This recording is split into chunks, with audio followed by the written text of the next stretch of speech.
మొన్న ఒక భోజనాల ఫంక్షన్కి వెళ్ళానండి నేను. అక్కడ ఏమైందో తెలుసా, మా పక్కన కూర్చున్న వాళ్ళకి ఎంతో ఇష్టమైన ఒక ఐటమ్ వచ్చిందనమాట అక్కడ. సపోజ్ కుర్మా అనుకోండి, వాళ్ళకి అది తిన్నారు, మళ్ళా ఇంకోసారి తినాలనిపిస్తుంది, అయినా సరే అడగరు. ఉం? ఆ కుర్మా వేసే అతను డైరెక్ట్ గా వచ్చి కుర్మా కావాలా అని అంటే కూడా మొహమాటానికి పోయి వద్దు అనే వాళ్ళని నేను చూశానండి. తీరా అతను వెళ్ళిపోయిన తర్వాత, అయ్యో ఇందాక అడిగి తీసుకుంటే బాగుండేదే, మళ్ళీ పిలిస్తే ఏమైనా అనుకుంటారేమో, ఇలాగ సిల్లీగా, చాలా సిల్లీగా ఉంటాయి అనమాట. వీళ్ళకి ఒక పక్కన ఆకలేస్తూ ఉంటుంది, వెళ్ళి తినాలంటే సిగ్గు, భయము, మొహమాటము.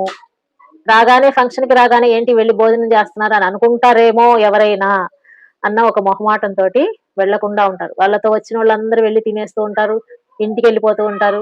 వీళ్ళు మాత్రం అక్కడే టైం స్పెండ్ చేస్తూ అనవసరంగా టైం వేస్ట్ చేసుకుంటూ తినాలనుకున్న ఏది తినకుండా లాస్ట్ లో ఇబ్బంది పడుకుంటూ కూర్చుంటారా వెళ్ళి, మొత్తం ఐటమ్స్ అన్ని ఖాళీ అయిపోతాయి అనమాట.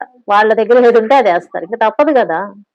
అందుకనే చెప్పారు మన పెద్దోళ్ళు, భోజనానికి ముందుండు, గొడవకి వెనకాల ఉండు అని చెప్పేసి. ప్రతి దానికి మొహమాట పడుతూ ఉన్నాం అనుకోండి, దేంట్లో కూడా మనం ఏ పని చేయడానికి అవకాశం ఉండదు అనమాట. దేంట్లో మొహమాట పడాలో దాంట్లో మొహమాట పడాలి, లేదంటే అవసరం లేదనమాట. ఇప్పుడు 10 మందిలో ఉంటామండి మనం, ఎమర్జెన్సీగా మాత్రలు వేసుకోవాలి. ఆ మాత్రలు వేసుకుంటే పక్కన వాళ్ళు ఏమైనా అనుకుంటారేమోనని వేసుకోకుండా ఉంటామా? ఎంత ఎమర్జెన్సీ కదా మనకి మాత్రలు వేసుకోవటం. వాళ్ళు వీళ్ళు ఏమనుకుంటారు అని మాత్రలు వేసుకోకుండా ఉండట్లేదు కదా. మరి ఇట్లాంటి చిన్న చిన్న విషయాలకు ఎందుకండి మొహమాటం?